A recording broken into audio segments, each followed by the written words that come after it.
to the Grand Prix podcast.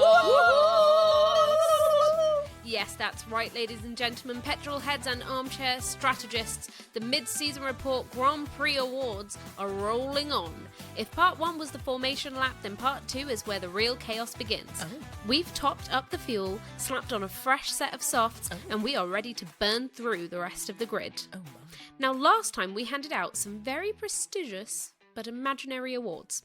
True. Ferrari won exactly what you'd expect Ferrari to win. Max reminded us that he doesn't actually need a teammate, and Fernando Alonso continued his lifelong feud with the gods of luck. But we're not done yet. Oh no, there are plenty of disasters still, and also delights and downright delusions left to hand out awards for. So, to continue with these awards, first up, the Where Did All of Our Points Go award for the most impressive fall from grace. Nominees are Mercedes for turning podiums into PowerPoint presentations about future upgrades, Aston Martin for the dictionary definition of mid this season, and Alpine, who have achieved a rare feat of making Williams look consistent. And the winner is Mercedes for managing to turn an 8-time championship winning team into a live reenactment of Deal or No Deal. Next, the Please Stop Talking on the Radio award for the most painful team communications. The nominees include Charles Leclerc, whose every pit radio sounds like a man filing for a very emotional divorce. GP Lambiase for his constant calm down therapy sessions, and Yuki Tsunoda for simply being Yuki Tsunoda. And the winner is Yuki Tsunoda, because there is only so much your eardrums can take before the FIA starts issuing decibel penalties. And finally, the Are You Sure This Is a Championship Fight award for the most awkward title challenge ever. Nominees are Ferrari for finding new and exciting ways to trip over their own shoelaces just as a championship fight heats up.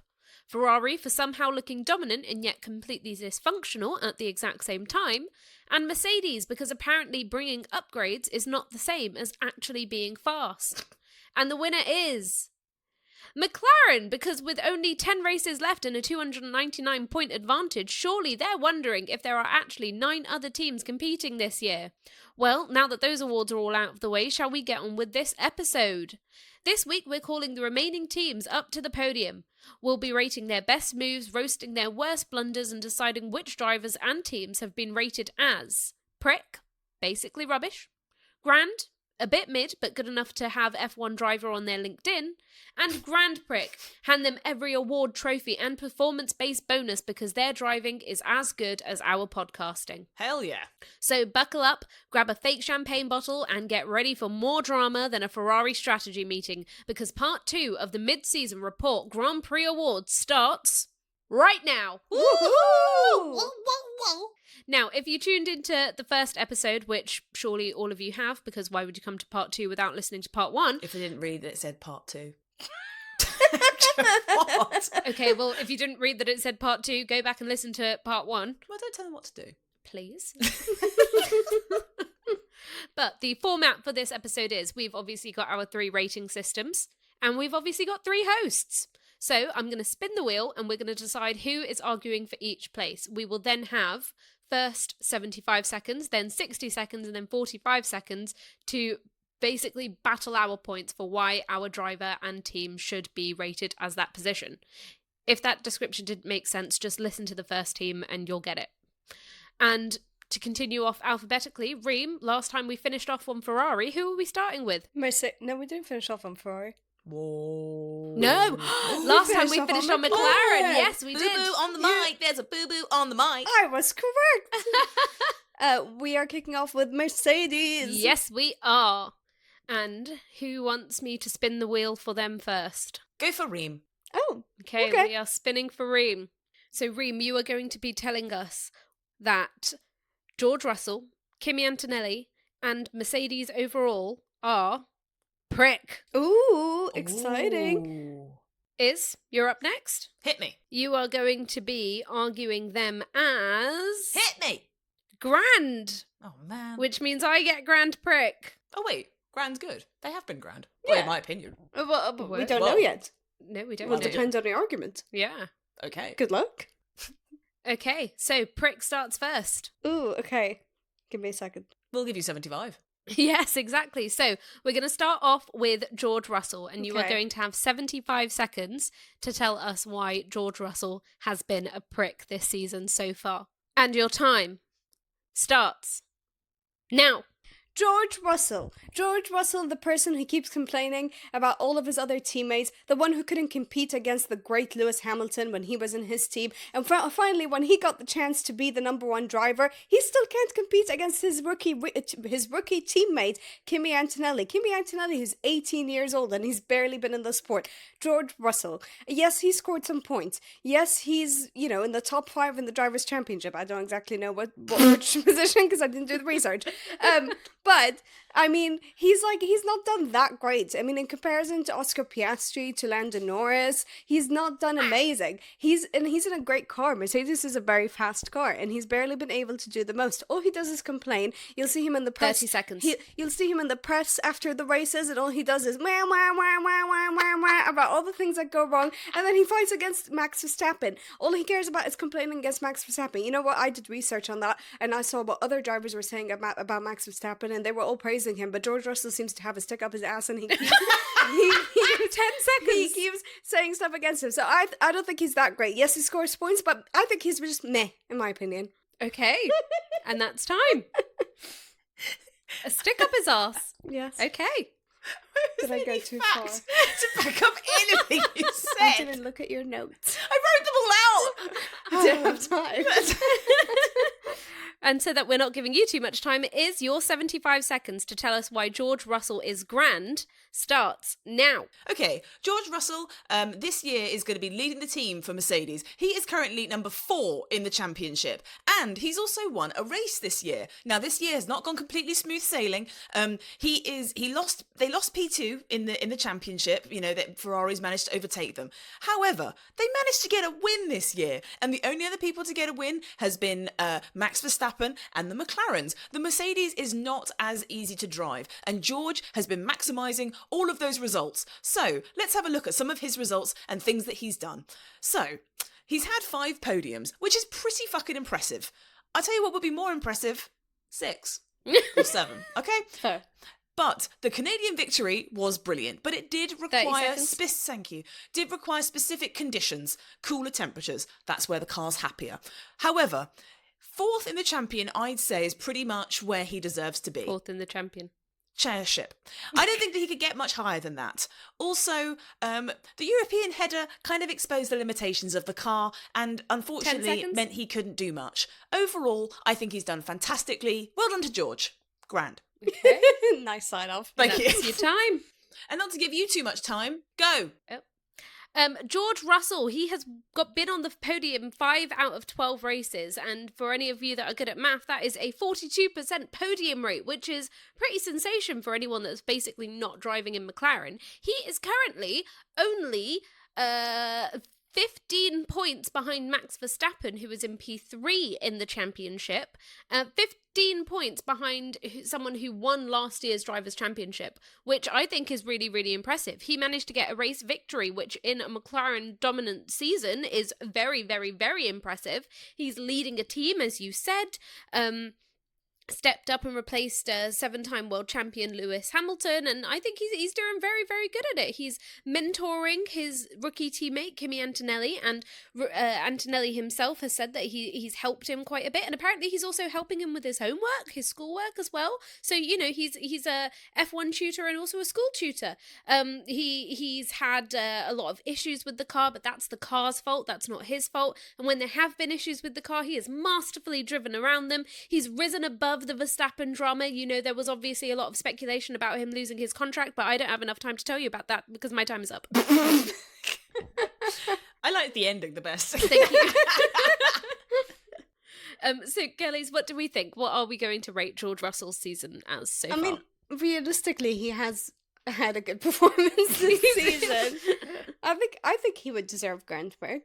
I think he's been quite good. I agree. I think grand. Oh, How come? You can't vote for yourself. I think Grand Prix.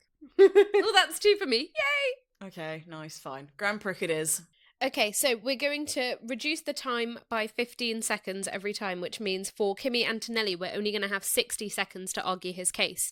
Reem, your 60 seconds to tell us why Kimi Antonelli, little rookie Kimi Antonelli, who has frankly done amazing this year, you've got 60 seconds to tell us why he's a prick. I am ready. Are you up for that challenge? Yes. Yeah, okay, well, go for it. Kimi Antonelli, Kimi the Great. Well, you know what? I don't see it. I think he had a great start to the F1 2025 season. Everyone praised him. Everyone said he was the best rookie on the grid. But where has that gone? I don't see him scoring points anymore for the past 5 races. He's had a shit show. He's had a lot of DNFs. He's had DNFs the most drivers on the track. Not true at all. But it looks like it. And when he had his home race in Imola, he invited all of his schoolmates to come and watch him as he raced. And guess what? He DNF'd. What a loser. No, I'm sorry, Antonelli. And he's 7th in the Drivers' Championship, but he's hanging on to that by a thread. I don't think he's going to keep that title if he keeps going the way that he is. I think he got in his head being scared of being replaced by Verstappen, but if he doesn't start showing more confidence, he's not going to make it through. Time. Very nice, Reem. Thank you. Did you feel a bit rude? A little bit. He's like a sweet little like. You did apologise to him halfway through. Yeah, I did feel bad. I felt the same way that you felt when you were talking about Ollie Berman. Yeah. Don't vote for me. Oh. Is you've now got 60 seconds to tell us why Kimi Antonelli has been grand. Okay. Are you ready? Yes. 3, 2, 1, go. Let's journey back to Monza, when Kimi Antonelli made his debut after being announced as Lewis Hamilton's replacement, and he went out in free practice, and 10 minutes in, he crashed. And everyone thought, what the fuck? And I thought the same. However, he came into Australia 2025 for his season debut in Formula 1, and he impressed with a fantastic comeback result. So, the records are impressive, but they can come with specific circumstances. He's still a baby. So, he has had 4 DNFs in 12 races, which is a bit of a concerning pattern. However, what he does have is consistency. What I like about him is that Monaco was a bit of a disaster. However, his home race was also a bit of a disaster. And also, he's only been beaten twice by Russell. So, you see what I mean? Down, down, up. That's important in a racer. Also, I think that I think he's pretty good. Strong finish. Love that. Time. Very nice. My notes went against me. Oh. Okay, now I have a minute to explain why I think Kimi Antonelli has been a grand prick this year so far. 3, 2, 1, go. Kimi Antonelli is... I panicked. Kimi Antonelli is the youngest F1 driver to ever leave a race. He made history in Japan at just 18 years old, showing where he belongs, right at the front. Blimey. He is also the youngest pole position winner in F1 history across all formats. His sprint performance in the Miami qualifying was an incredible achievement. He struggled to take off his helmet afterwards, but he didn't struggle to actually put his car on pole. That's skill. That is grand prick level of skill.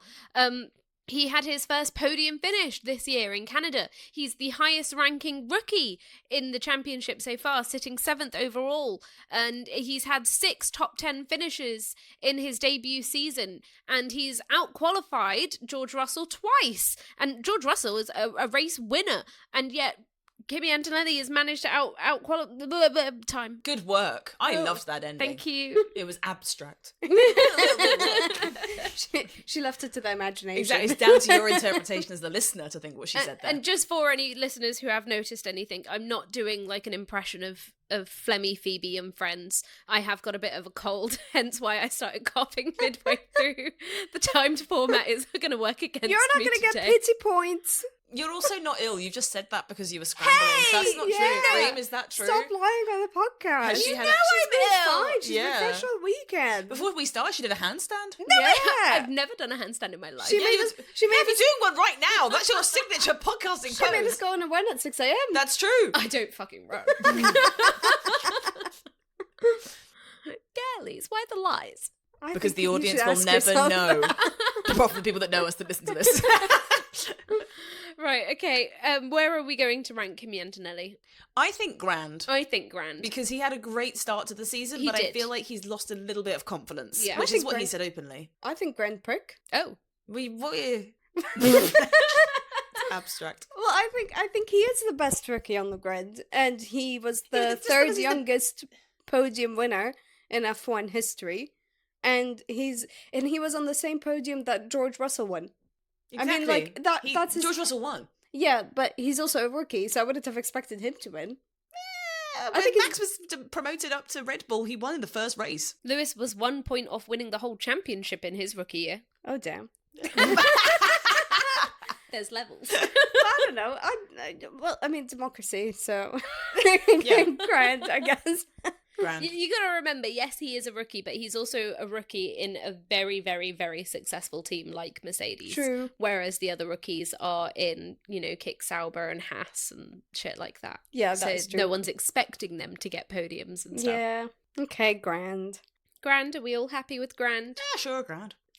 Okay, now Reem, you are going to have your time cut down by another 15 seconds, so now 45 seconds to tell us why Mercedes overall have been pricks for the first half of the season. Okay. Are you ready? Yes. Are you steady? Yes. Then go for it. Okay, Mercedes, the sleek, nice car on the track. But you know what? Where is their performance? They're currently P3 in the team standings. They're behind Ferrari. We spoke about Ferrari's issues and all the problems they've had in the team, and Mercedes is still P3. They're not even caught up. And also, look at the amount of retirements they had this season. What is wrong with their engine? Their engine sucks. And they've caused a bunch of other teams to also have issues because the engine's just awful. And then also, where's the team spirit? Where's the supportiveness? Because Toto Wolff cannot make up his mind between choosing Max 10 Verstappen seconds. or Kimi Antonelli or George Russell. He's just keeping them all on edge, and he's just like not giving them a decision. How is that any team morality?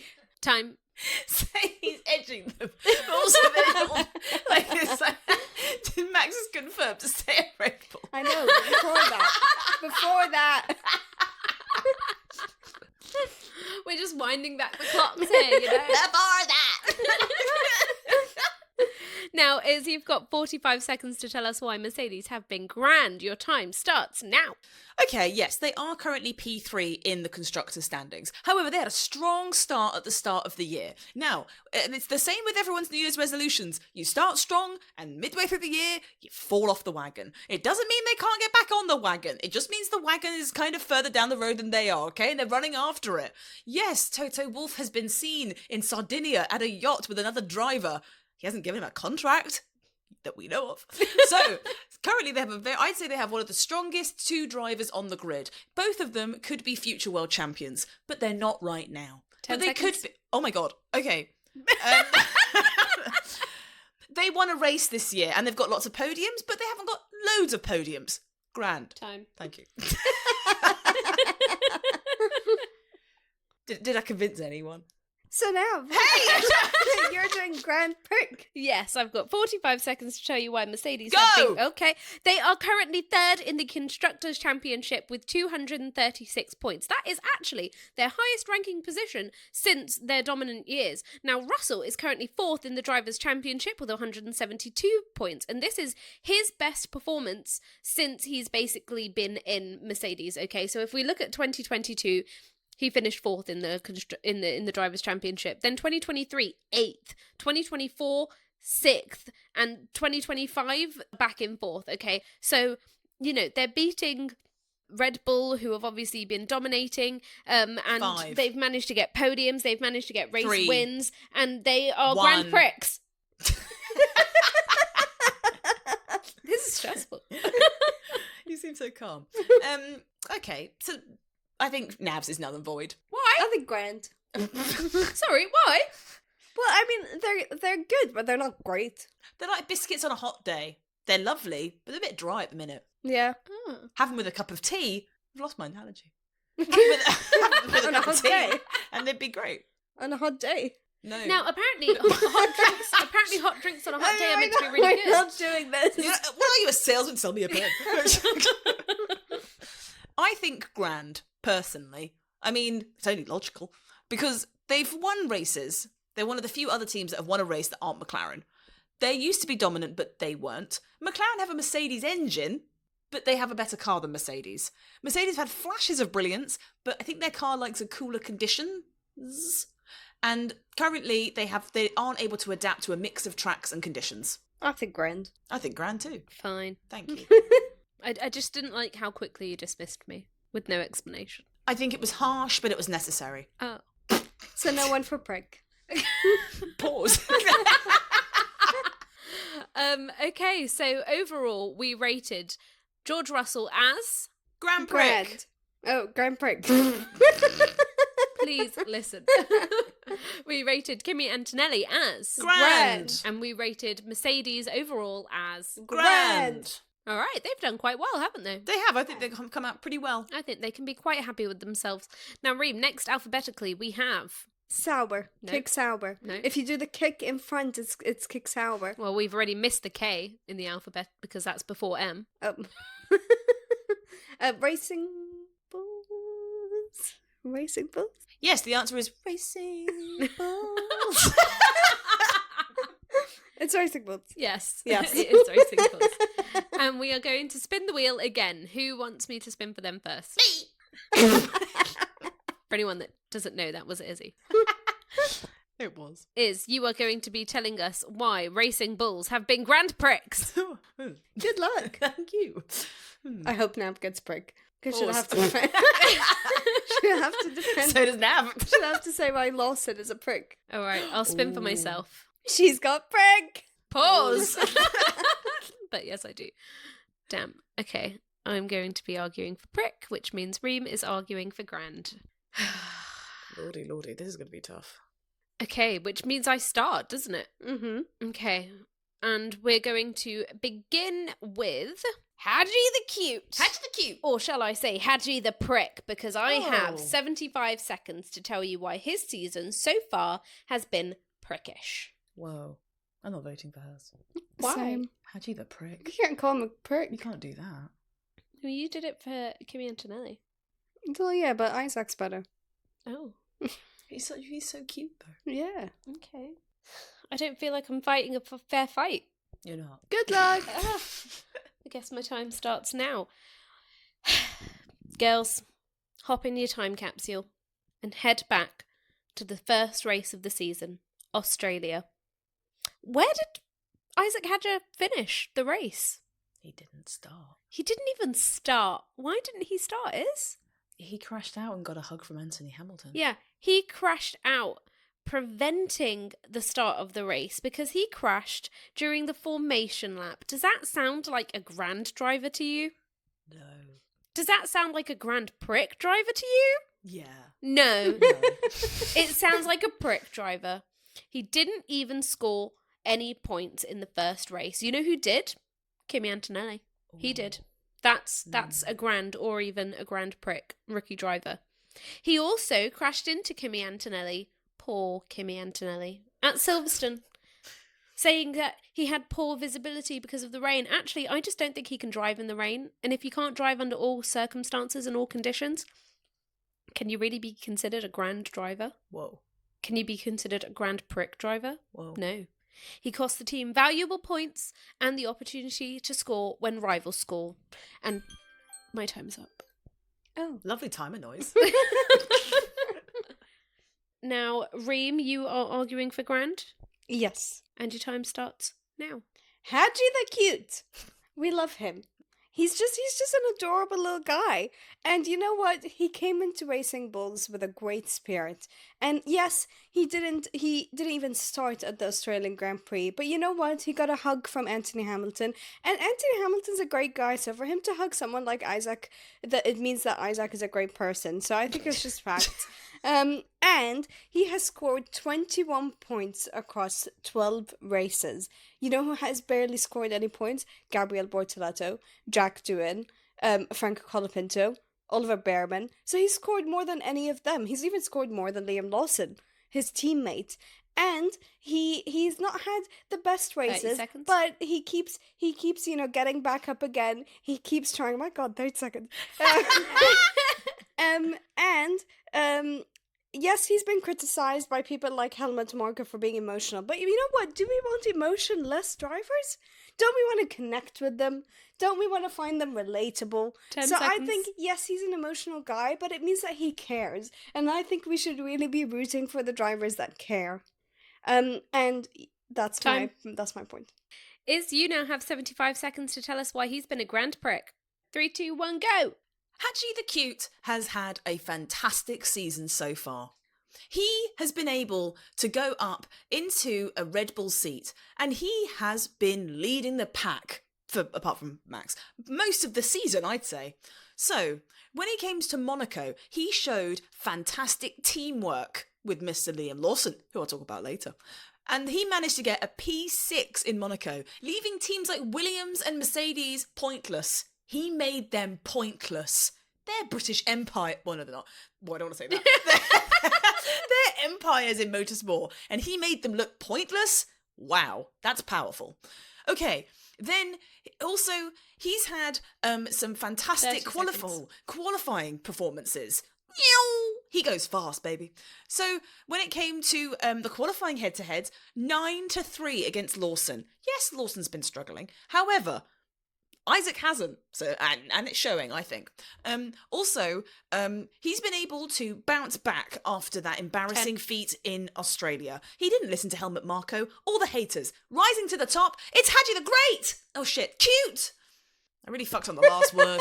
I'm great afraid you've delivery. been disqualified. Why? Fake news. What do you mean? You said that he left Mercedes and Williams pointless after True. Monaco. Nope. Williams got 3 points. Okay, well then she's disqualified too. She said she had 21 points, she has 22 points. Oh, you're both... You've written 21 points. This is your fault, ma'am. Your own research. Might have been a typo. How am I Let supposed me to have a know? quick look. No, it says 22, you're wrong. Did you get the typing noise on mic? You're both disqualified for fake news. What? Ah, it's not my fault. It's not your fault. Wait, it's my fault. Realistically, he's not a prick. Yeah, but you've both been disqualified. But realistically, he's not a prick. You really want to call Haji the Cute a prick? Is that the hill you're going to die I'll on? do anything to win. Oh. So with Haji the Cute. I just wanted to say that. So grand. Yeah. No, Grand Prick. No, disqualified. Grande Prick. Hey! False information, fake news. And No, delivering I false destroyed that debate. I was paraphrasing his iconic mention in the car. Equals, Forget with context. equals, I destroyed that car. equals good research, question mark. Grand Prick. Grand. You Grand Prick. can't call it good research when it's factually incorrect. I destroy a car. Okay, looking aside from the false information that you did deliver, what do we actually think he is Grand. rated? Grand Prick. I think he's doing fantastic. But not a grand prick level. Yeah, I think so. grand. I think he's doing a fantastic job. He's genuinely a very good racer. And if you look at the rest of the Red Bull drivers, who else would you say is doing better? Max Verstappen, and he's a 4-time world champion. Right behind him is Isaac Hadjar. I think he's going to be a fantastic racer. Yeah. And he already is. He's outscoring Lawson and Sonoda. And it's already a shoo-in Yeah, that but he I might mean, go you into can't Red give Bull. Antonelli grand and then give Hadjar grand prick. Of course we can. We can do it as easily as this. Hands up for Grand Prick. Oh, come There you on. go. That doesn't make sense to me. Antonelli's way ahead of Isaac Hadjar in the standings. Because we've of the already, car. Yeah, we've already acknowledged that with you, Reem. I think it's also skill. And we also acknowledged democracy. Oh, I think you're being too nice. Oh. On what? Giving him grand prick. But it's a democracy.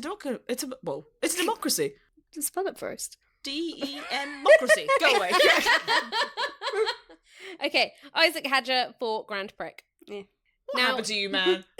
Now it's time for Liam Lawson. Oh, God. And I have 60 seconds to say why he's been a prick.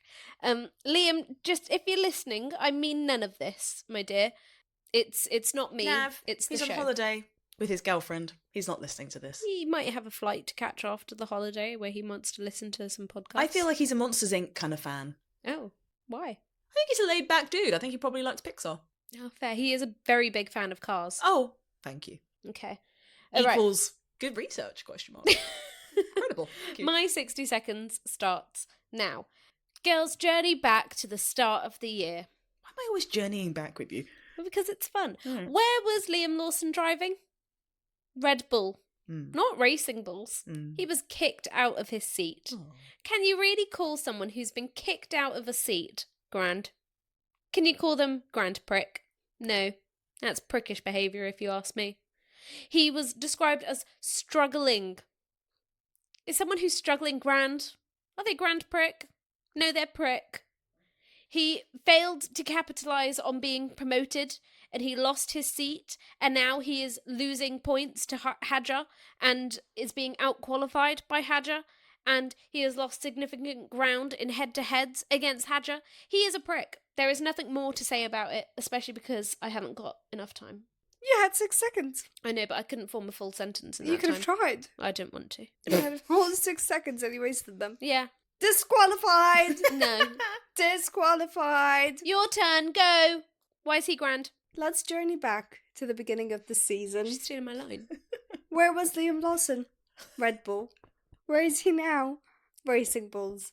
And we acknowledged on this podcast before that is a problem with the Red Bull management, not a problem with Liam Lawson. It's because they are cutthroat, and as soon as a driver fucks up, they're like, no, let's replace them. They replaced Lawson with Yuki Tsunoda, who's not scored any points. Now, yes, there was a knock to his confidence.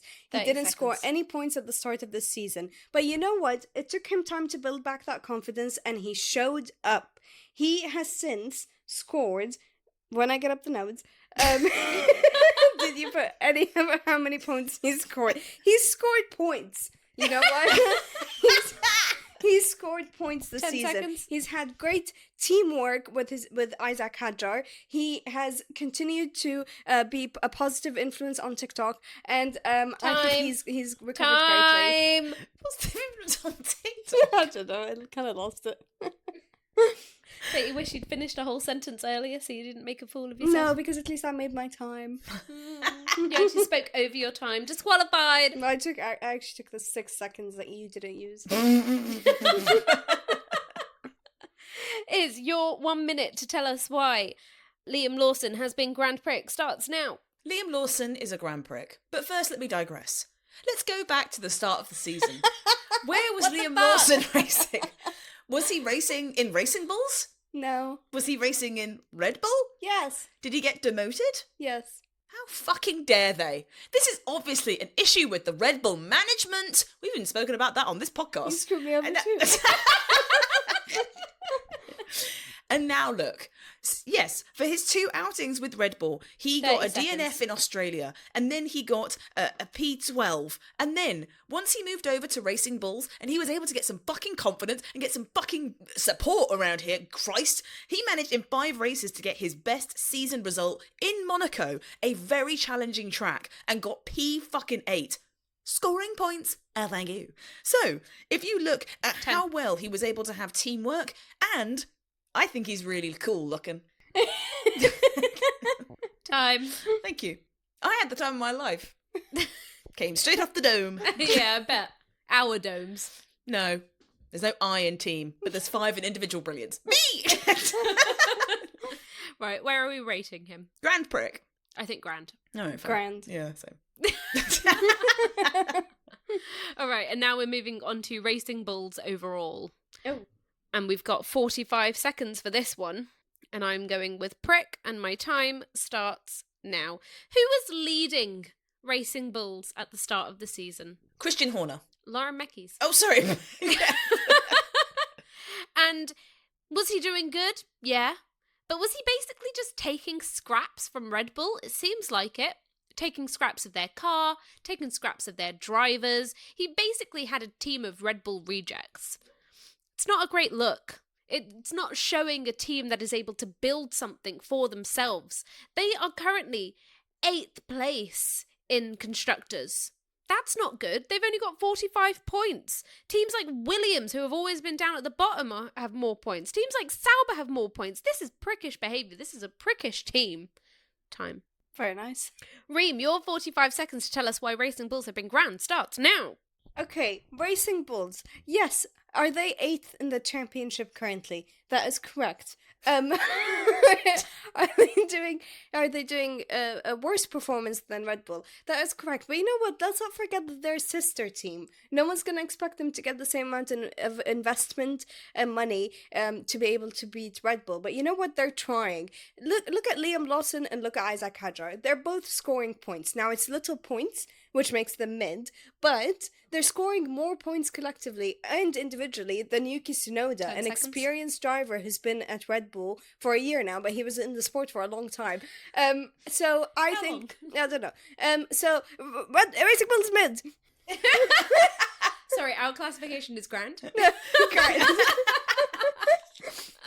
Is your 45 seconds to tell us why Racing Bulls have been Grand Prix starts now. Bye-bye, bye-bye. I'm sorry, I was waving goodbye to Christian Horner as he left Red Bull. And look who they waved in. Hey, Laurent Mekies.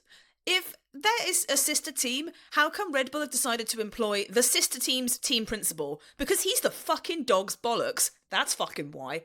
Next up, there's only 25 points between 5th and 8th. Currently, Williams are in 5th. And currently Racing Bulls are in 8th, which means that they are genuinely in for a fight for the best of the rest. For a fucking sister team? Rev. That's impressive. Okay, next up, if we look back 10 seconds. Good God. Do you remember that point in the season where they were saying that maybe they should swap the cars from the sister car to the main car because the main car was so shit and actually the sister car was better? Thank you. Grand Prix.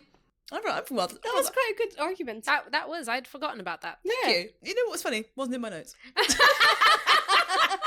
I was about to say she did her research. No. Oh, good research, right? Yeah. Thank you. Okay, where would we like to classify Racing Bulls?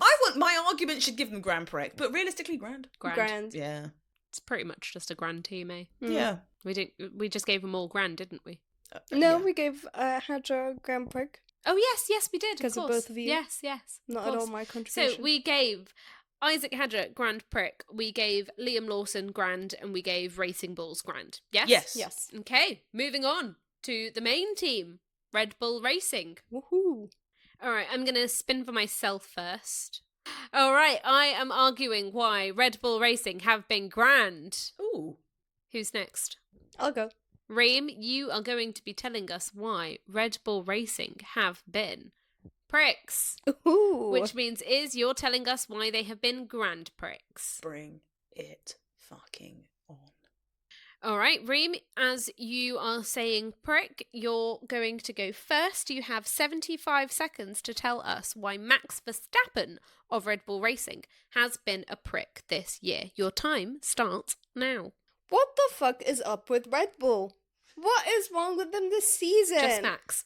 Well, just Max. Yeah. Well, what is wrong with Max? I thought he was a champion, a 4-time winning champion. And he's nowhere near that this season. He's what? He's only won one race this entire season. He's only gotten a few podiums. Yes, he's third in the driver's standings, but look at how far ahead Oscar Piastri and Lando Norris are in the McLaren car, and he's carrying the Red Bull team. But at the same time, he just seems defeated. Like he can't make up his mind. Yeah, I know he's like sticking with Red Bull now, but he couldn't make up if he wanted to go with Mercedes or Red Bull. And he's not acknowledging the fact that the car is built around him, and I think that's selfish because I think that's putting Yuki Tsunoda in a very, very shit position. Also, like, he's a dad now, and I barely see him go home to see his child, and it's like you're focusing on your career more. So actually, how much can we trust this person? Time. Oh, sorry, what, is there a live stream of Max Verstappen's life where you're able to go and see him with his child, he just actively chooses not to? I was scrambling. Yeah, I can tell. How many race wins has Max had this year? 2. Yeah. How many did you say, Reem? 1 plus 1 equals 2. I was on a time limit, so I decided to cut down, Wundle plus Wundle equals Toodle! Because you've been disqualified! Oh. Okay. The listeners can't see that when she said "oh," she just looked back and forward towards us. Like a child. Like a child. Why is that my catchphrase. Okay, now I've got 75 seconds to explain why Max has been grand. 3, 2, 1, go. Max has been grand, okay? He has had 2 race wins this year in a season that has been dominated by the Papower? the papaya-powered Papower. McLaren cars. He is 3rd in the standings. And he is only trailing Lando Norris by 88 points, which, yes, It's such a nail-biter. sounds quite bad, but, you know, it's not that bad, realistically. Why is everything question mark? He's clearly got a disadvantage because of the tyres, because McLaren are obviously cheating with their tyre water, and Red Bull, they would never cheat, okay? He's been wanted desperately by Toto Wolff, but he's decided, no, I'm going to stay with this team. And, you know, you can't be a prick if someone wants you that bad, clearly. You must have some good things about you. He had a DNF this year, yes, but it wasn't his fault, it was Antonelli's fault. And that has cost him points. If he didn't have that, he would have maybe have been winning the championship. Who knows? So overall, I think his performance has been pretty grand, if I do say so myself. Time. There's something about, I think it was the lack of confidence in what you were saying. Like, I think I agree. Like, yeah, grand kind of works for Max. But when you say it, I just don't believe it. Oh, I had this in part 1 as well. What's up with my delivery? What am I not selling to I you think folks? you're questioning everything you say. I think you need to have more confidence, because I say complete gibberish, but I say it with confidence. Oh, yeah, Okay. say that on mic with people listening. I have no notes. I've written notes and you have You it. literally have notes. I know, but I don't have time to read them. You're reading them when Nat was talking, I saw. I know, but they're not going to stick in my memory. Okay, well, I can't help you then. Right, your 75 seconds to tell us why Max has been a grand prick starts now. Max Verstappen, simply put, simply lovely, makes racing interesting. Now that Max is no longer in the title fight, it's boring. He adds drama, he adds spice. One of our highest listened episodes was the Barcelona Grand Prix, where Max plainly lost his fucking mind. It was crazy. It was chaos. It was art. It was sport. It was beautiful. Everything about that race was exciting. And yes, you know, Nico Hulkenberg overtook Lewis Hamilton. Who gives a fuck? Everyone does that. What people don't see all the time is Max Verstappen driving angry. He's got grit. He's got passion. And he's out of the title fight, which is a shame. But there has been a lot of inner turmoil and problems and issues. They've lost key personnel. 30. But Max has been able to rise above that. And currently, he's won 2 races. He's the only non-McLaren racer to have won multiple races this year. That shows that even when the car isn't great, Max always is. On top of that, he's been able to have a dominance over Tsunoda and Lawson easily. Ate them for breakfast, like Cinnamon Graham's.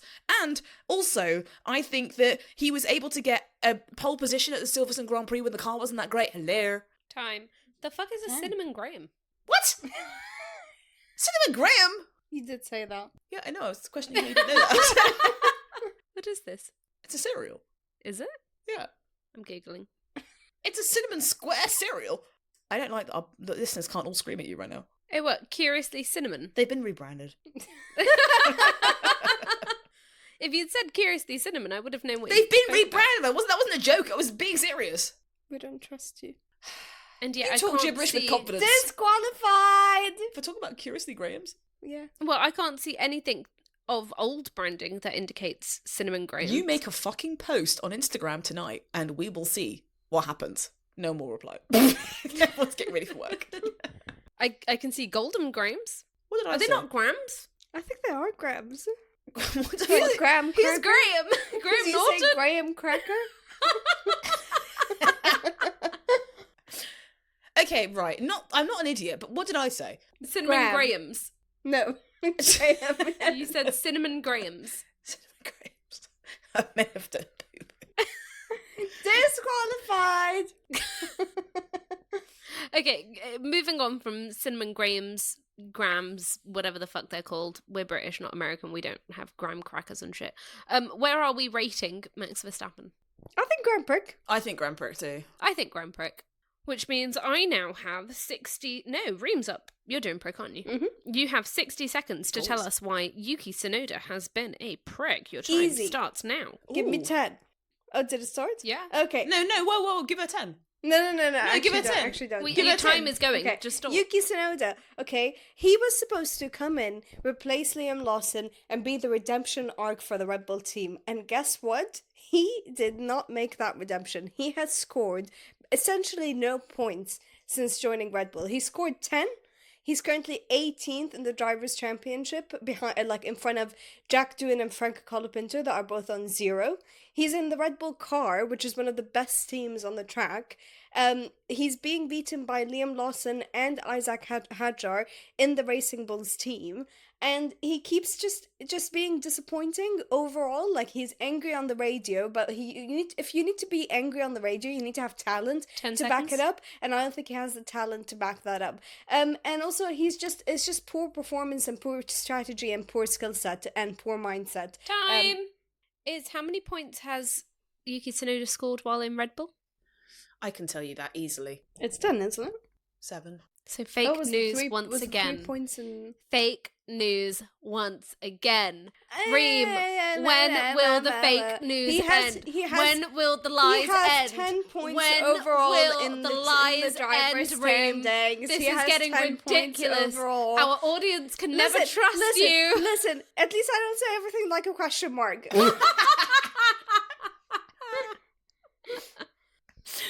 Your turn. Okay, I have 1 minute to tell you why Max. No, I have you 1 don't. minute to tell you When why. will the lies end? Fake news! Disqualified. Disqualified! Get out of town! Are you done? I have Get a minute. out! Oh, Get out! I'm taking the recording kit with me. Oh. We paid for it.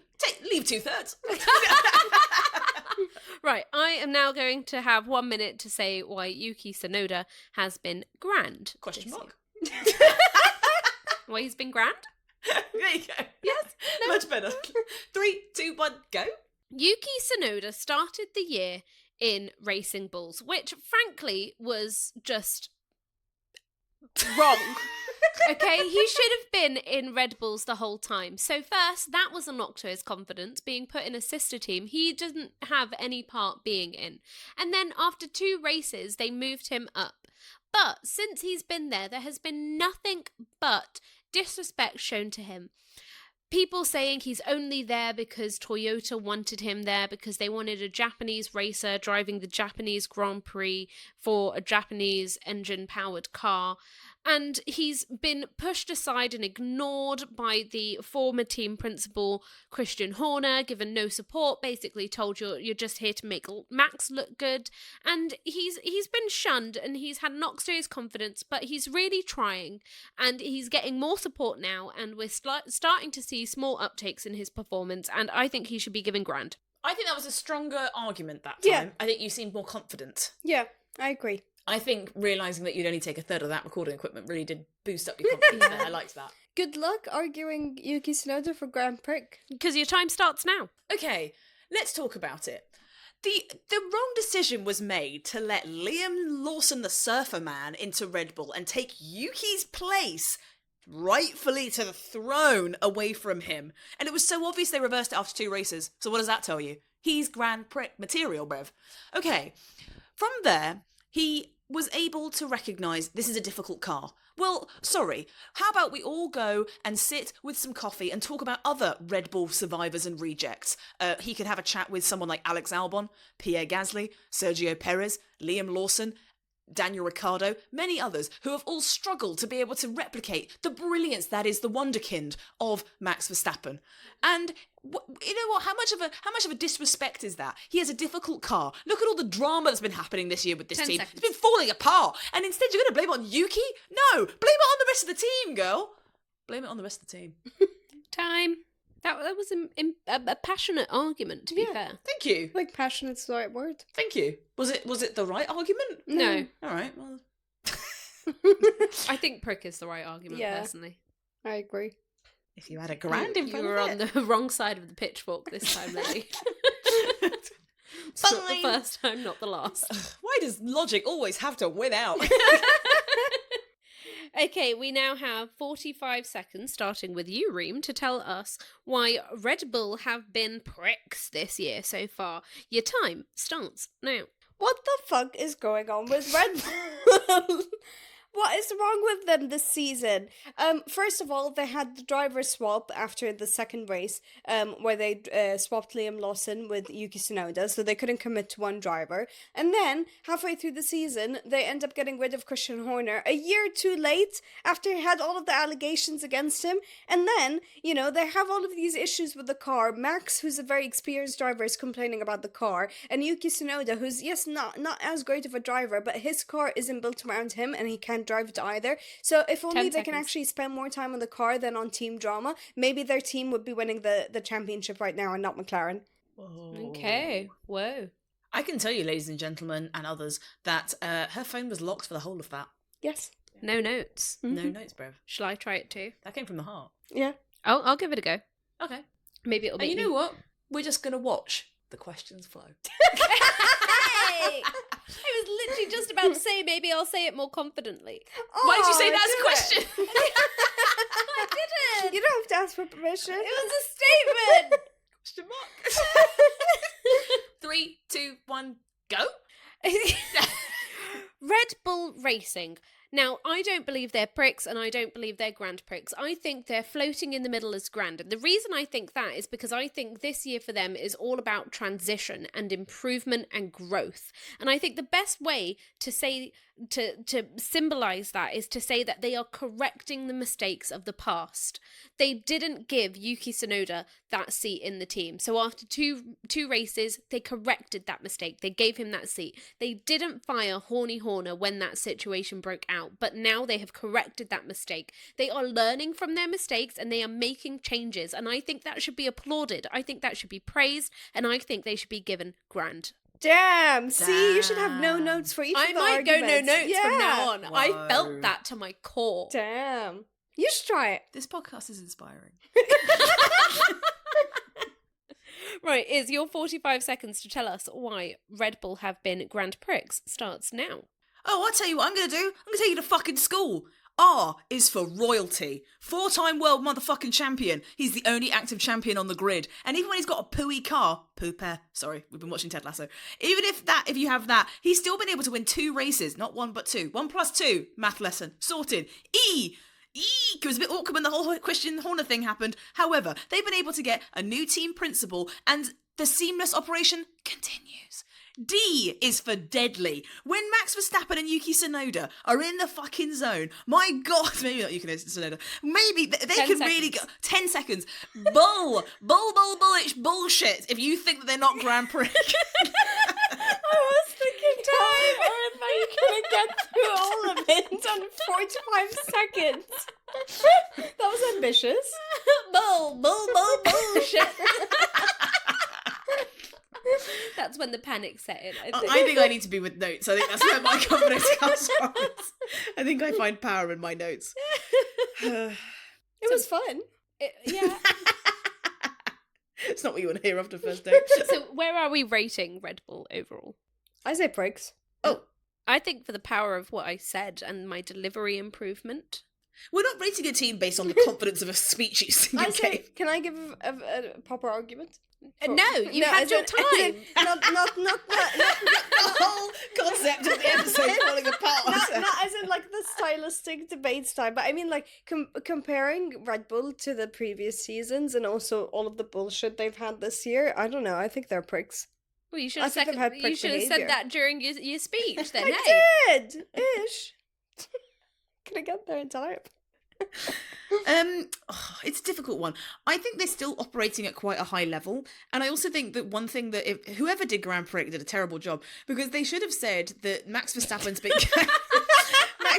been hard carrying that team. Yeah. The reason that they are there is because of Max, and he's done a fantastic job at being able to make But that's a mess sure of they their don't own making by making a team revolve purely around one driver, and I don't for think that reason, I'm giving him prick. No! Yes, 2 against 1. Oh my God, people on Instagram and TikTok are going to hate us. Well, they already do, but... Okay, Reem, alphabetically, what team have we got next? We have got Sauber, Sauber. You taking my Yes. question mark style, are you? Yeah, now stop talking to yourself. We've got Sauber. Yes, we do. We have Kick Sauber. Hey, for the listeners that don't like stalk all of our socials, because why would you have a life? And for those of you who do, thank you. But there was someone that didn't understand our concept of our episode, and Reem had to spend ages trying to word like why we were doing what we were doing. I know, but everyone keeps commenting like, you don't need to call them pricks though. And it's like, that's the name of the podcast. Literally, just look at our handle and you'll understand why. I know, but it's funny because this is our podcast, so we are very involved in it. But it must be funny for like scrolling through like proper F1 pages and stuff. All of us being like prick. Like, There was one where Oscar Piastri had Grand Prix as like the title given to him, and one of the comments was, "But what did Oscar Piastri do though?" I thought it was a bad thing. Listen, in 5 to 8 years when we make it big, they'll understand. 5 to 8 years. It takes a long time. I don't have time for this. None of us do. We might have But- children at that point. We are so far away from that. We were Yes. meant to record this like 2 days ago and we've put it off until the very last Yeah, minute. that's true. We're not responsible enough for that. No. We had a great Moving on to Hey! Sauber. Hey, I was sharing. It's good to be vulnerable. Go on. Had a lovely pub lunch today, although it did take an hour. Yeah. Yeah. Moving on to Sauber. We don't have any other friends, just to let you know.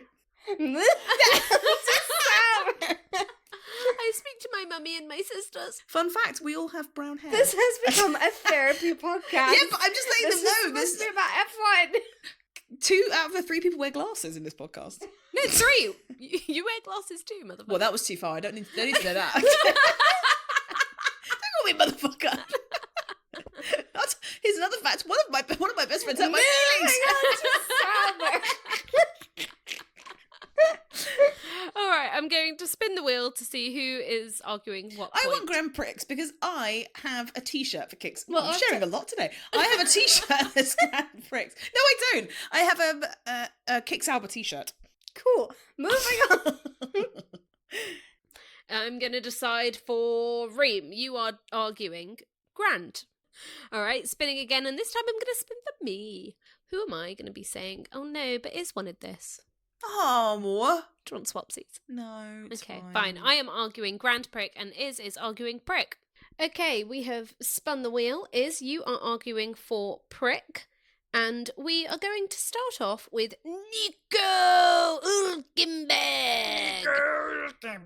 And you have 75 seconds to tell us why he has been a prick. And your time No.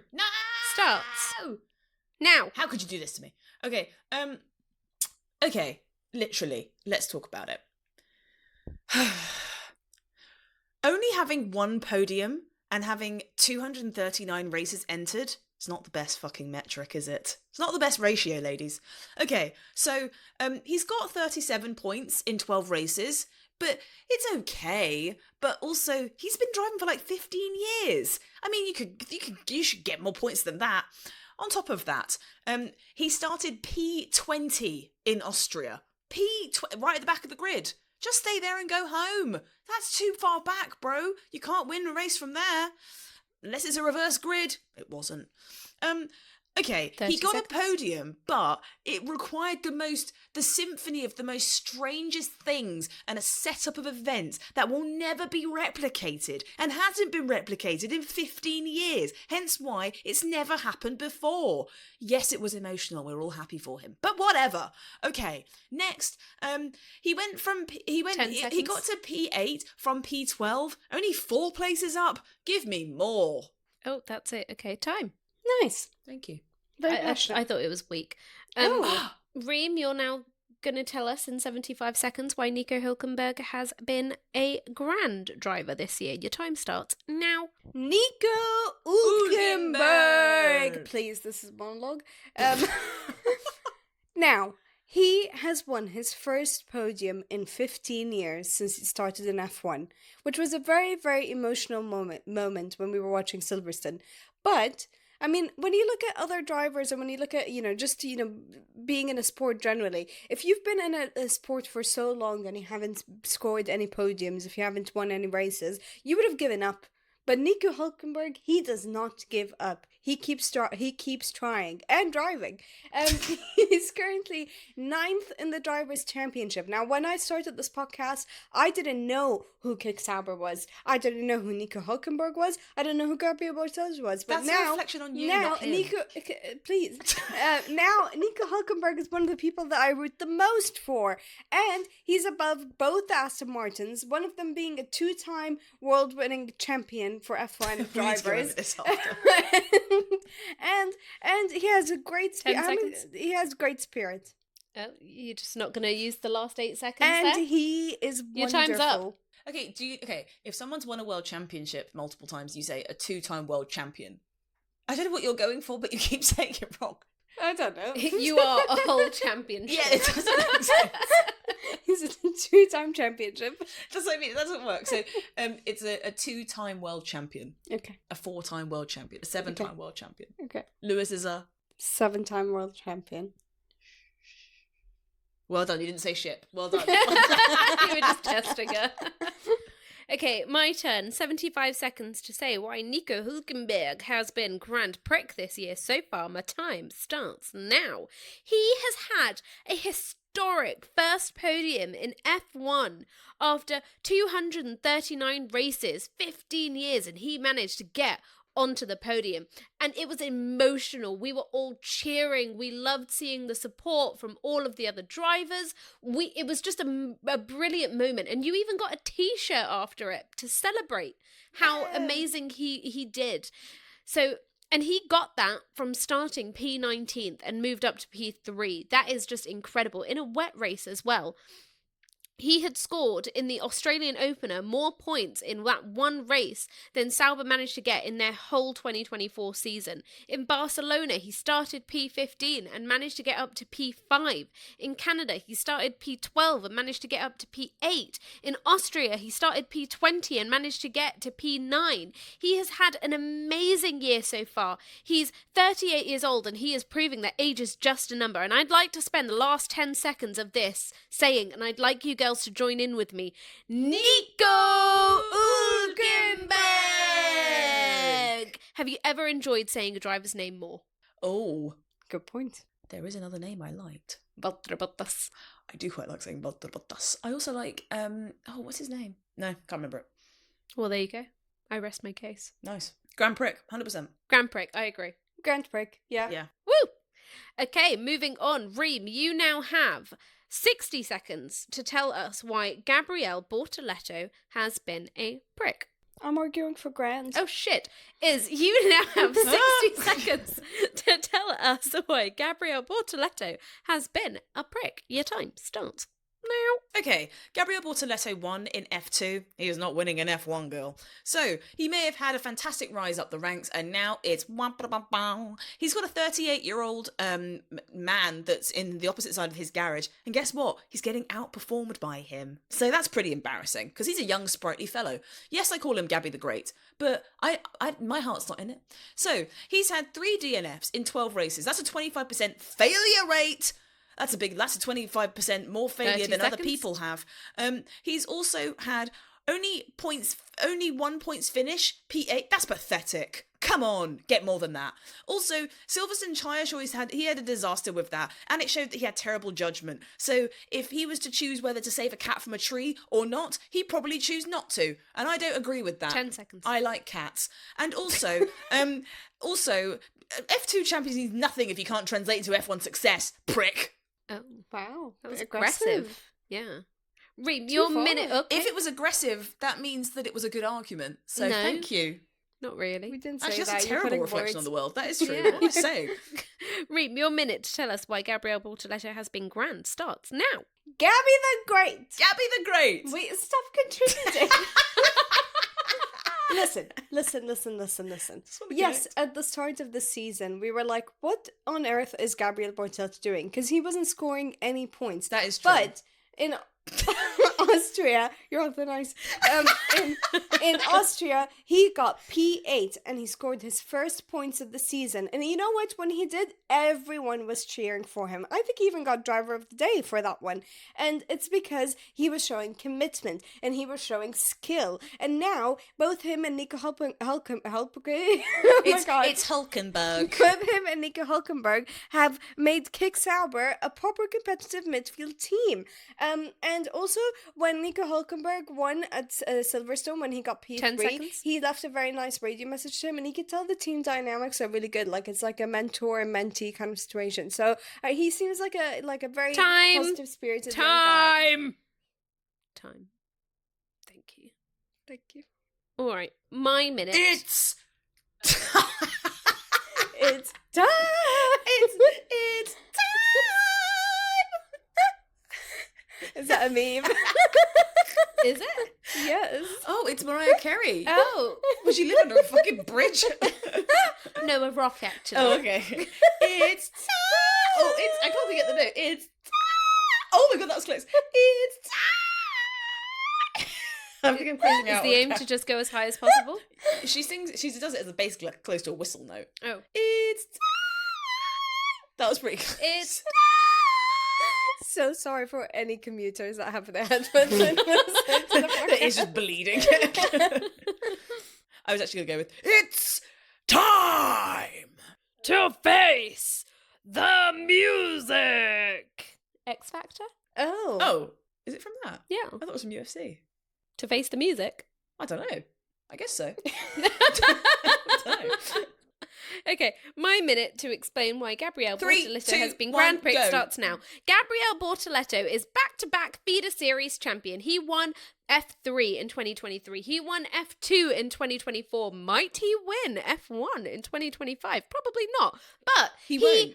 one day could be a champion. And you know why I say this? Because he is tied with Nico Hulkenberg in the qualifying head-to-head, matching one of F1's greatest qualifiers with absolute sensational performance as a rookie. He got his first points in Austria, scoring 4 points, and he has a great team dynamic with his team, and he's, clearly got that mentor-mentee thing going on, and it's, he gave a really, really cute team radio when copying your point. Hulkenberg got on the podium, and everyone was like, oh, that's really sweet, they've obviously got a great dynamic and blah blah blah. Hello. He steers away from trouble a lot of the time. When do you ever hear about drama with Gabriele Bortoleto? Just Gabby the Great. Disqualified. Sorry, you are so slow on the uptake. I told that to you and you didn't recognise I was what... looking at the notes. I thought I'd be prepared for the next one. You didn't see... Wow, so you just weren't listening to me. Wow. Wow. You're a bad Wow. friend. You're a bad friend. You're a bad friend. You're a bad friend. Well, this isn't about friendship. This is about a debate. Oh. And I'm here to win. Do you like small debates? Do you like small debates or do you like big debates? What? Do you like to masturbate things? Oh. All right, where are we ranking Gabriele Bortoleto? I think grand. Yeah, I think grand. Are we just being nice? I think he's not a a prick. prick. Well, I think he's having... To be honest with you, going into the second half of the season, I think he's had some great momentum. Yeah, There's even been times where the team have actually asked Hulkenberg to switch positions with That's Gabby. true, So I that's do true. think that he's got some great momentum I behind mean, he him. did great in Hungary. Yeah, and Mattia Binotto, who works for the team, who used to work in Ferrari, basically said, Gabby's always been fast, the car just hasn't been. Yeah. Okay, grand. Yeah, I think so. Okay, now, you have 45 seconds to tell us why Sauber overall have been pricks this year. Your time starts now. Okay, fine. Okay, fine. Just because last year they got 0 points doesn't mean that this year they've transformed into some bloody amazing team. Let's be real, people. We can't cheer on a bogey-coloured car. It looks like it's covered in Nickelodeon slime. Yuck. If you're poorly, as Nav claimed she was when she clearly wasn't, what is the thing you associate with being ill? Yucky, gunky, bogey stuff. I'll move on from the car colour. Okay, Hulkenberg got disqualified in Bahrain for technical violations, which exposes the fact they don't have great operational standards, clearly. And Jonathan Wheatley 10 moved seconds. over from that team, and let's look at the drama that's happening over at Red Bull. I think it's all down to Jonathan Wheatley. Might happen at Kick Sauber too soon. Time. Not true. No. Literally Weird not true. argument. There was too much words. Okay, Reem, are you ready to tell us in 45 seconds why Kick Sauber have been grand? Don't care if you are or Yes. not, because your time started. Okay, so look at Kick Sauber in 2024. They were a P10 in the team standings, and currently they are P7. That's an amazing improvement for the Kick Sauber team. Nico Hülkenberg, Gabriel Bortoleto, both drivers that people are cheering this season, not just because of the points that they've been scoring, because honestly they haven't been that high, but because of the commitment and the positive attitude that they've shown during the season. Now, one of the highlights is Nico Hülkenberg landing P3 at Silverstone. When that happened, everyone was cheering. Everyone was screaming at their 10 screens. seconds. Even the commentators were very, very happy. And it's going to go down in history. So I think Kick Sauber, purely for improvement, should get grand. Time. Okay, that wasn't awful, I guess. What's it going to go down in history for? It was just a emotional moment. So not history of F1, just history of the world for an Yeah. emotional moment. It's going to be in museums. Oh, wow. Okay. All right, which means I now have 45 seconds to explain why Kick Sauber have been Grand Prix this year. Go. At the beginning of this year, we did our team and drivers roundups, and in that, Reem asked a very poignant question. What's a Kick Sauber? And now, Kick Sauber, Nico Hülkenberg and Gabby the Great are teams that we have celebrated in our episodes. We have actually given Kick Sauber Grand Prix in our ratings at the Spanish Grand Prix for Nico Hülkenberg, for the Austrian Grand Prix, Gabriel Bortoleto, and the British Grand Prix, Nico Hülkenberg. We gave them back-to-back Grand Prix for their teammates. The only other team we have given Grand Prix to several times has been Mercedes. And for considering they were last in the championship last year, I think that's incredible. Grand Prix. I like that when we sort of scrambled to end it, we sort of just end it with what we were debating. Grand Prix. Grand. Grand. I actually think Grand Prix. Ooh, I was going to say grand. I think Grand Prix. They had 0 points last year. Yeah, fair point. And they've moved up the order beautifully compared to where they were. Yeah, that's true. And it's a huge turnaround for a team that's going to be taken over by Audi next year. So no one was really expecting this season to be that competitive. Yeah. True. And true. they've got some great people working there as well. Mm. They've got someone from Ferrari and they've got someone from Red Bull. So they've got top teams that have been Coaching able spree. to move over. Yeah. So I think that there's going to be more great things to come. And they've had a complete driver shake-up because they had Zhou Guanyu and Valtteri Bottas. Like, why the fuck were we not saying all this interesting stuff? Because you're not under pressure. That's true. But I think that from where they are now, I think is fantastic. Yeah, fair. I agree. Grand Prix. Grand Prix. Gabby the Great. Nico Hülkenberg. Okay, we now have one team left, and that team is, Reem? Williams. Williams indeed. Who would like me to spin the wheel for them first? Me! That was Iz, and I'm spinning for you. 10 Izzy points to whoever recognised my voice even when I did that. See? Me! You are arguing grand Oh. for Williams. All right. I'm going to spin for myself next. I am going to be arguing for... Oh, damn. Prick. Oh. Which means Reem gets to say that Carlos Sainz is Grand Prix. Yes. Ew! Oh, man. Yes! Yes. Yes! Okay, God. and as I'm saying prick, that means I start first. Shall we start with Carlos Sainz? Yes, go for it.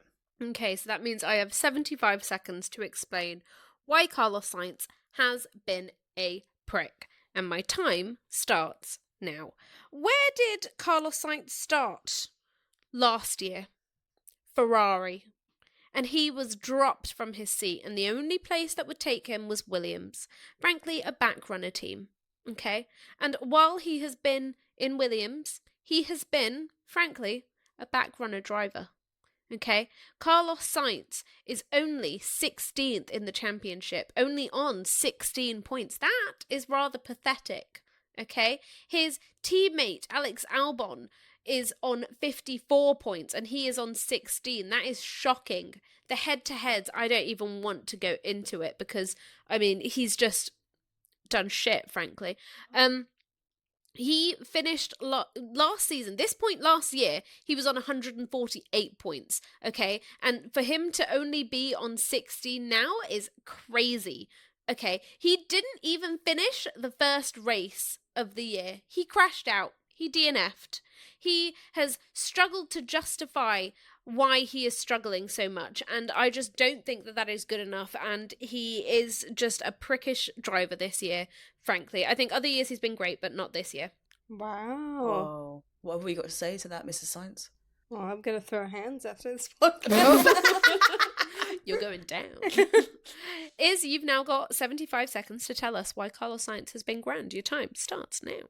Okay, we've seen that Carlos Sainz was tragically dropped from Ferrari in lieu of Lulu. So now he's gone into Williams, and adaptation to a new team is difficult. Yes, he's 33 points behind Alex Albon, but Alex Albon is basically the golden boy of Williams. He's been there fucking ages. So realistically, he was never going to come out running out ahead when he's been used to a Rari, and now he's in a Willy.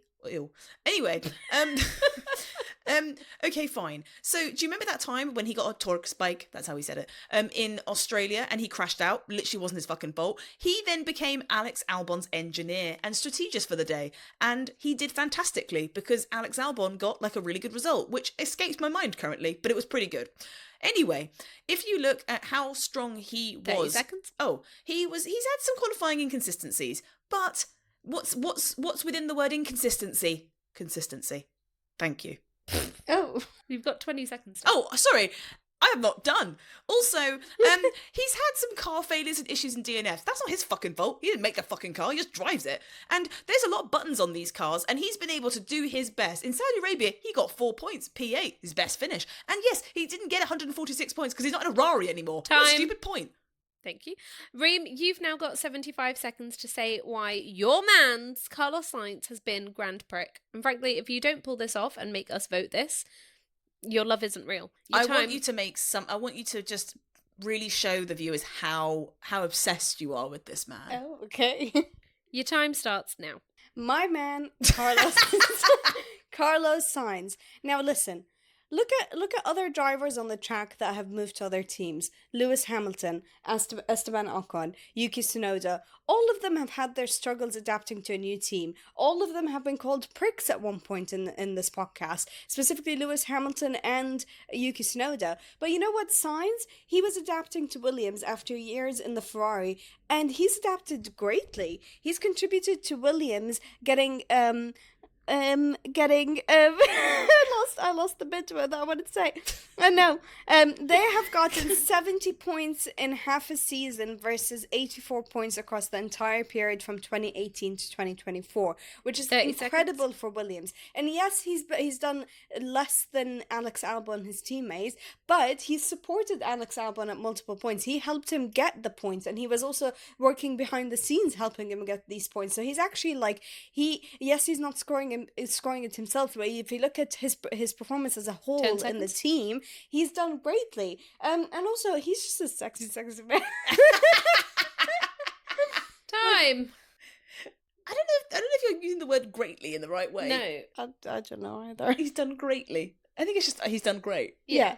Yeah. All right, fine. Second language. I don't know if I bought your argument. I think my argument was better. Yeah.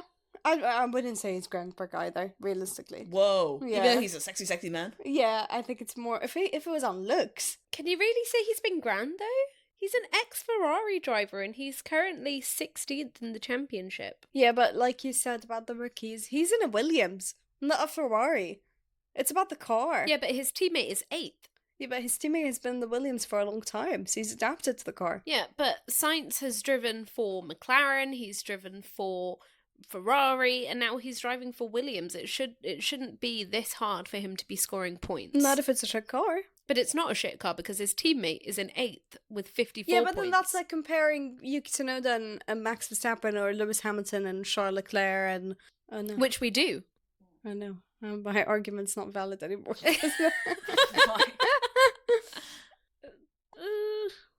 I don't know. I think based on the way that he's supported Alex Albon, he deserves grand.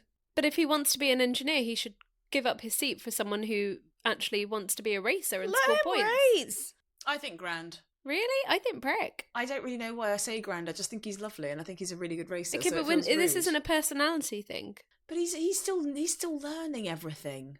He's had 14 races. You could give me 114 races and I still wouldn't do as good as him. Because you can't drive a normal car. Oh, don't tell him that. Sharing portion of this podcast is earlier. Thank you very much. I don't know. How do you feel about giving him prick? I think grand. I think grand. Well, let it be on record that I disagree with you both. Okay. But it's democracy. And I'm willing to accept that. I'm just putting it on record that I disagree. You're in the minority here, I'm afraid. As in life. Oh. Okay, and now we are going to be arguing for Alex Albon, and we are going to have 60 seconds to do so. And I'm going to be telling you why he's been a prick. My time. Start. Now! Oh. Alex Albon. He's only had 2 P5 finishes across 12 races. How pathetic. He's 8th in the championship. How pathetic. At 28 years old, this should be his peak. But it's not. How pathetic. He's been struggling in the same team for 4 years. Struggling to make it any better. Struggling to do any better. What am I going to say? Yeah, exactly. How pathetic. Yeah. He is getting, on average, 3.8 points per race. How pathetic. He is, despite a 33-point advantage, unable to decisively dominate against his teammate. How pathetic. Overall, how pathetic. How prickish. I love the style of argument. And if you think that I'm not going to copy it, you're losing your head. Hey! Right. You've now got 1 minute to tell us why to tell us why Albon has been grand. Your time starts now. Ah, sure. It's grand. I mean, listen, a cup of tea, that's grand. A solid points haul of 46 points represents a good field performance from Williams driver Alex Albon. That's grand. I mean, also, he's been able to show that he's the top driver, although hasn't been able to extract the most out of that Williams car when the flashes we've seen it. But that's still grand. He's also had some very nice competitive qualifying moments, and has had an advantage over some pretty good racers, his teammate included. 30. That's grand. Also, he's had race finishing abilities, which is pretty grand. Thank you. On top of that, there has been some missed opportunities. There's been some strong pace that's been undermined by a bit of car reliability. But sure, it's just pathetic. Grand. Good God, woman. So he's 8th, and I think that reflects where Alex Albon should be sitting. That's grand. Hey. Hey. I said time. That's grand. Reem, you've now got a minute to tell us why Alex Albon has been grand. She's laughing already. You've got it better. None of us have any better. Starts now. Now this is Alex. You've wasted 5 seconds. You wasted 10 seconds. Imagine laughing at a joke you haven't said. You've wasted 15 seconds.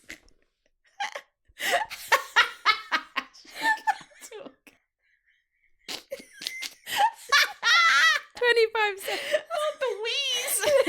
This is Alex. Half your time is gone. Best Williams season ever. How legendary. He scored more points in 12 races than his entire 2022 to 2024 Williams campaign combined. How legendary. Why are you saying good? How great? You've got 10 seconds left. He carried the Williams team to 5th in the Constructors' Championship. That's behind McLaren, Ferrari, Mercedes and Red Bull. Time. I think that was a great argument. I don't know what you're talking about. Legendary. What happened there, Reem? Nothing. That is accurate. Nothing happened for about half of your time. Moving on. Right, we are now going to move on to the team rating. Now, I have 45 seconds to explain why I think this year so far, Williams overall have been pricks. And my time is going to start now. Williams have had engine cooling problems, which have caused multiple DNFs, demonstrating poor engineering. They have failed in several attempts, such as Austria, to score points because of these issues that they're having. Let me just verify that that is correct. Yes, it is. It is correct. I didn't lie there. Science has only managed to give them 16 points. How pathetic. Showing that their recruitment is a huge issue. They are constantly just floating at this point. They're already focusing on next year, which shows that this year they've given up. And do we like quitters? No, we don't. We like underdogs who like to fight, but they've already quit, so let's quit on them. Whoa. Damn. That was fighting talk, girl. Yeah. We're never going to get invited to a press day there. Did we end up deciding on a rating for Albon? No, I think we were starstruck by your answer. Oh, what rating are we going to give Albon? Grand. I think grand. I haven't been amazed Yeah, by okay. it. Yeah. That was easy. I think Williams' biggest problem is that other teams like Sauber and Racing Bulls have been more competitive than they Say have it been in your before. argument. You've got 45 seconds to tell us why they've been grand. 3, 2, 1, go. So I think Williams' biggest issue has been that I think people like Kick Sauber and Haas at times, and also Racing Bulls, have been more competitive than Williams have been able to match this season. They spend a lot of money on Carlos Sainz Jr. And whilst he is a fantastically high profile and fantastically good looking man, with an amazing ability to be able to change his outfit depending on the team colours that he races for, love that. However, he hasn't been able to really blow our socks off with his performances. It's been a bit of a quiet return. 10 seconds. Not return. What did you say? 10 seconds. Oh, fuck. Okay. Now but James 5. James Vowell has done well, but I think there needs to be more. If Time. I think that was a great argument for Prick.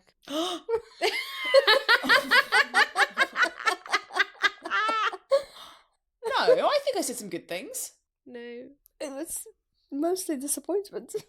Oh, let me go again. No. Oh, It's not how the game works. let me try some more. No. Wow. Girlies are ruthless. Ruthless. Ruthless. Reem, you've now got 45 seconds to tell us why Williams have been grand pricks. Go. Williams. Now, listen. I forgot why they're in 5th currently in the championship. But you know what? They're in 5th. Okay? They're in the top teams. They're not even midfield. And they have scored 70 points in just half a season. And also, Albon scored points in 7 of the first 8 races, which is amazing. Incredible performance for him, and probably his best performance since he's been at Williams. Also, they have Carlos Sainz in the team now. And Carlos Sainz, although he's not doing as well as Albon, he's still 10 supporting the seconds. team. He's still helping Albon. And also, James Vowles is there now. And James Vowles is building team morale and spirit, and he's great. Time. Yeah. Can I ask you a question? Yeah.